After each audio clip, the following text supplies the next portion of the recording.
পালানোর চেষ্টা করবে। আমি অধম, এই যেটাকে বললে মাছ ধরা বলে একটু পাকা ডাক হবে, আর যেই না পালানোর চেষ্টা করবে সঙ্গে সঙ্গে চেপে দেবো, যুদ্ধ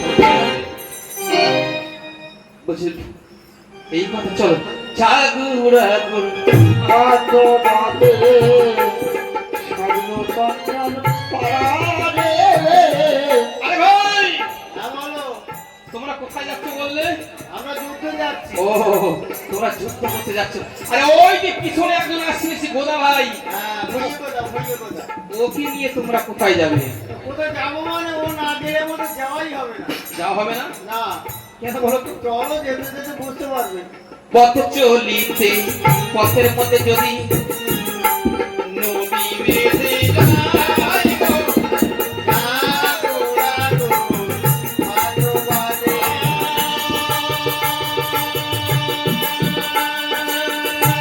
গোদা ভাই পায়ের পরে পারাপার হতে আতো বাদে। আরে ভাই হ্যাঁ বলো। কি ব্যাপার, সব চুপচাপ হয়ে? আরে দেখছো না সামনে নদী? ও নদী। এখানে একটা দুটো না অনেকগুলো আছে। শোনো, আমার এই লেজ দেখতে পাচ্ছ? হ্যাঁ দেখেছি। আমার লেজ নদীর এপার করে দেই। হ্যাঁ আছে যত চন্ডাল সেনা সব নীল হয়ে পার হয়ে যায়, কোনো ভয় পাওয়ার কোনো কারণ নেই। হ্যাঁ, তোমার ওই 5 দিনের যুক্তিতে আমরা যাবো না। কেন বলো তো দেখি? তোমার কতগুলো মুদ্রা দোষ আছে জানো? সর্বনাশ। তোমার যদি না চুলকে তুমি আরেকজনের চুলকে দাও, আবার লাইন করে বসো। বলি ভগবান। হ্যাঁ, আমরা অগণন চন্ডাল সৈন্য আচ্ছা আচ্ছা, যখন ওই নদীর মাঝ বরাবর যাবো, খুব ভালো আর তো। তখন তোমার ওই লেজ ওটা তো শরীরের সঙ্গে যুক্ত, হ্যাঁ হ্যাঁ, আর তোমার তো চুলকুনে দশা লাগে, তাহলে তো ব্রিজ টইলে মরে যাবে, আর আমরা হন্যর করে জলে পড়ে যাবো। আমরা ও দুটি আমরা যাবো না। তাহলে আমাদের সেই বুঝি কোথায় আসুক তারপর যাবো। একদম বলি গোদা ভাই এসে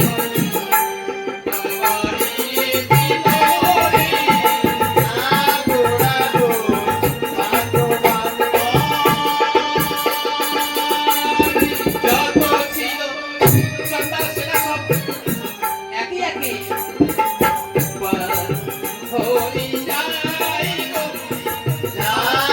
যায় গো। ভগবান পাশে দাঁড়িয়ে বলছে, বাহ বাহ বাহ বাহ বাহ বাহ, খুব ভালো, বাহ, বাহ, বাহ, বাহ। ভগবান ধীরে ধীরে গোদা ভাইয়ের কাছে যেয়ে বলছে, গোদা ভাই হ্যাঁ বলো। তুমি কত সুন্দর ভাবে সবাইকে এক এক করে পার করেছো। হ্যাঁ, তোমার কি ইচ্ছা হচ্ছে পার হবে? আমারও তো ইচ্ছা হয়। হ্যাঁ, তো যাও না। দয়াল রামচন্দ্র দয়া করে আমাকে একখানা গোদ দিয়েছে। খুব ভালো। দয়া করে আমাকে একখানা গোদ আচ্ছা দিয়েছে। আচ্ছা আচ্ছা আচ্ছা। তুমি কেন পৃথিবী যত জীব আছে সবাই পারো। হনুমান মনে মনে চিন্তা করছে, দেখি পায়ে কত ক্ষমতা ধরে আজকে। হনুমান ঠিক পায়ের মধ্যস্থলে যে জয় রাম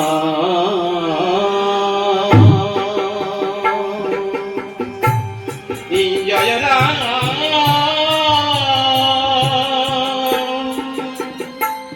জয় রাম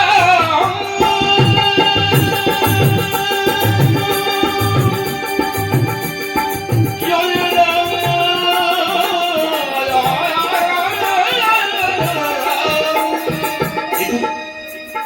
ইতি আমি যে বিশ্বকর মুক্তির ধরলাম, তবু তলাতে পারিনি, যেমন পা তেমনি হয়ে যায়। আমার মনে হয় তলায় কোনো শাল পাইলেন আছে, বেটারা এই রাস্তা দিয়ে যায় তো, দেখতে হবে তলায় কি আছে। হনুমান জয় রাম শ্রীরাম বলে নদীর অতল তলে,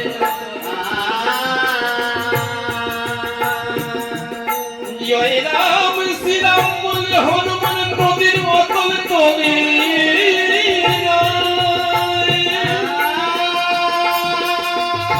নদীর অতল তলে যে দেখছি যে ভগবান রামচন্দ্র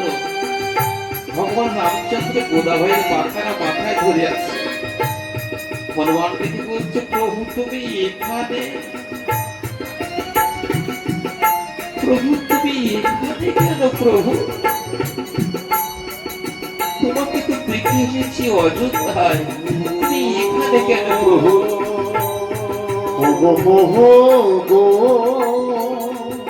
হনুমান তুমি জানো না হনুমান, আমি সব সহ্য করতে পারি,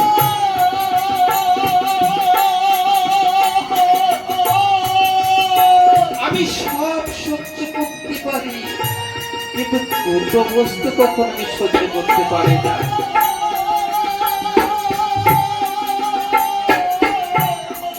একটি হলো অহংকার, কখনো সহ্য করতে পারি না, আর একটি হলো ভক্তের নয়ন জল। একটি হলো ভক্তের নয়ন জলে, দুটো বস্তু কখনো আমি সহ্য করতে পারি না।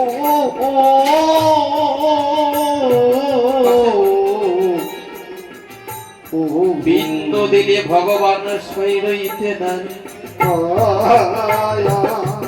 কোন ভক্ত যদি নয়ন গঙ্গার জল মন তুলসী দিয়ে বলে ভগবান আমি তোমার, আমি সেই ভক্তের কাছে উদয় হই।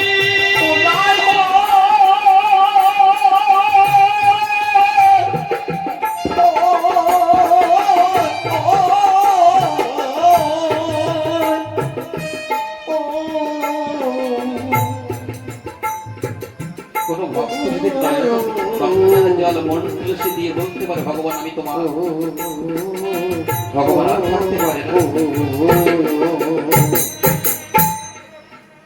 ভগবান তুমি আমার ভক্তকে পরীক্ষা করতে চেয়েছো না, এই জন্য আমার এই নদীর কিনারা, এই জন্য আমার অটলে আসে।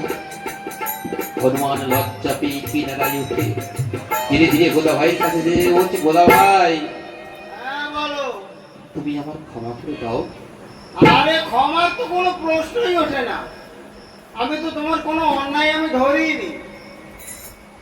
ধরুন না না, তোমার ক্ষমা চাওয়ার কোনো কারণই নেই। গোদা ভাই বলছে, হনুমান তুমি যে আমার কাছে আসছো, তোমার আশা দেখে আমি বুঝতে পেরেছি তুমি আমার কাছে ক্ষমা প্রার্থনা চাইতে আসছো। শোনো হনুমান, ক্ষমাই পরম ধর্ম বৈষ্ণবের। তাই যখন তুমি যে আমার কাছে ক্ষমা চাইতে আসছো ঠিক বুঝতে পেরেছি, ক্ষমাই পরম ধর্ম বৈষ্ণবের। তাই যখন বৈষ্ণব ক্ষমা সবসময় ক্ষমা করে। এই যোজনা হনুমান বলছে, গোদা ভাই আজ তুমি আমার অহংকারের চরিত্র করলে। গোদা ভাই আমার মনে অনেক অনেক অহংকার ছিল। কতদিন হয়েছিল হনুমানের মনে অহংকার জন্ম হয়েছিল বলতে পারে? কতদিন হতে? রাবণ যখন বধ হয়েছিল, সর্বপ্রথম হনুমান যে মাসিটাকে বলেছিল, মা একটা দুষ্ট রাবণ বধ হয়ে গেছে। মা সীতা বলেছিল, রাম হনুমান আজকে যে সুসংবাদ আমার দিদি, এখন দেওয়ার মতো আমার কিছু নেই, তবে যেদিন তোর প্রভুর বামে যেদিন বসবো সেদিন আমার মনের মতো উপহারটা তোকে দেব। লঙ্কা জয় করে যখন অযোধ্যায় ফিরে এসে দান ধ্যান করছে, হনুমান পাশে দাঁড়িয়ে আছে। এই হনুমান আয় রে বাবা। সীতার গলায় ছিল মুক্তোর মালা, সীতার গলায় ছিল মুক্তোর মালা। সীতার গলা থেকে মুক্তোর মালাটা হনুমানকে দিয়ে বলছে, হনুমান এই হনুমান কি করছে? সেই মুক্তোর মালাটা এক একটা করে ভাঙছে, দেখছে রাম সীতা নেই, ফেলে দিচ্ছে। পাশে শ্রী লক্ষণ বলছে, বনের মর্মর্ত মায়ের গলার লক্ষ লক্ষ টাকা মুক্তোর মালা, এর কোনো মূল্য, এর কোনো সম্মান দেবে না। হনুমান বলেছিল, লক্ষণ ঠাকুর যাতে রাম সীতা নাই, লক্ষ কেন কোটি কোটি টাকা হলে আমার কাছে কোনো দাম নেই, তুচ্ছ।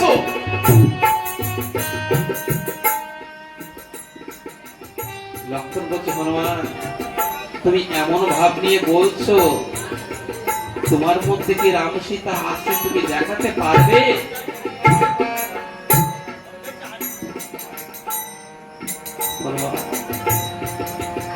ভগবানের কাছে অন্তরে কেঁদে বলেছিল, ভগবান একটা নিশ্চয় তোমার চরণে যদি আমার ভক্তি থাকে, ভগবান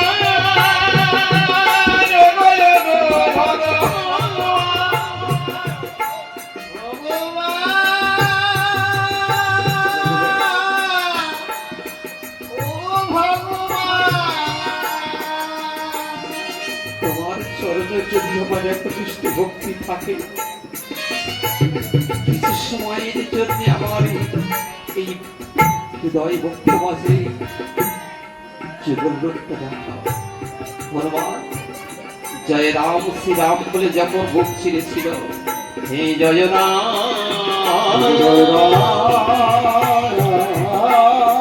হনুমান যখন জয় রাম শ্রীরাম বলে যখন বুক ছিঁড়েছিল,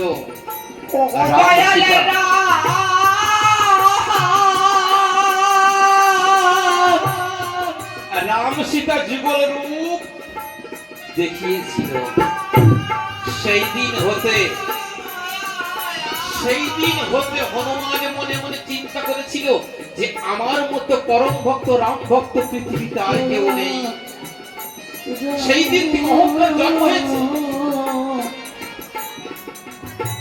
হনুমান মনে মনে চিন্তা করছে আমার মতো রাম ভক্ত পৃথিবীতে আর কেউ নেই। না, আমার অহংকার তুমি চূর্ণ করলে। এখন দেখছি আরো একজন ভক্ত আছো তুমি, না হলে তোমার চরমখানা মাথায় করে আছে বলো। হনুমান যা হবার হয়ে গেছে, চলো প্রভুর খুব বিপদ, চলো আমরা অযোধ্যায় ফিরে যাই। সবাই একসঙ্গে অযোধ্যায় ফিরে আসলেন। লঙ্কা হতে এসেছে রাক্ষস সৈন্য, কিষ্কিন্ধা হতে এসেছে নবলক্ষ ৬২ বানর সৈন্য।